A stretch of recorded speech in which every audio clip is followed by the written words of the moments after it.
अब नेक्स्ट क्या किया डार्विन एंड डार्विन ने ऑक्सीजन की डिस्कवरी के लिए?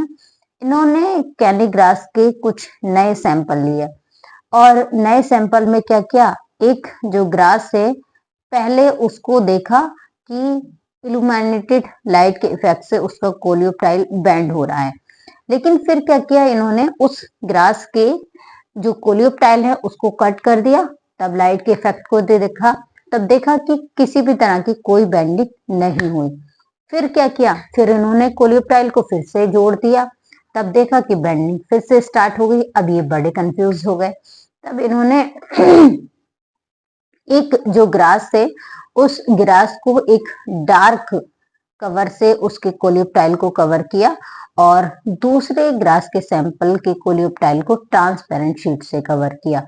तो जो डार्क शीट से कवर थी उस ग्रास के कोलियोप्टाइल में किसी भी तरह की कोई बेंडिंग नहीं हुई, लेकिन जो ट्रांसपेरेंट शीट से ग्रास का सैंपल कवर था देखा कि उसमें बेंडिंग हो गई। और इस तरह से ऑक्सीजन की डिस्कवरी का क्रेडिट डार्विन और डार्विन को दिया गया।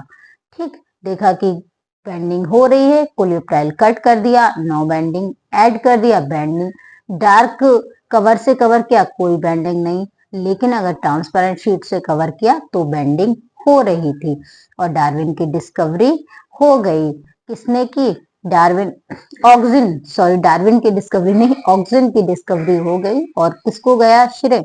डार्विन एंड डार्विन को।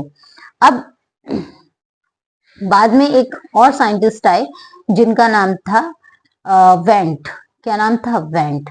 और वेंट ने देखिए अवेना से, सबसे पहले अवेना से, है ना, ऑक्सीजन को आइसोलेट किया अवेना से।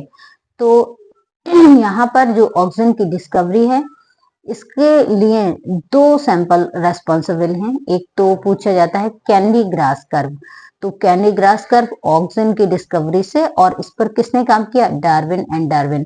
और दूसरा आता है अवेना ग्रास, है ना, तो अवेना ग्रास पर वर्क किया वेंट ने, और अवेना ग्रास से फर्स्ट टाइम आइसोलेट किया ऑक्सीजन को वेंट ने।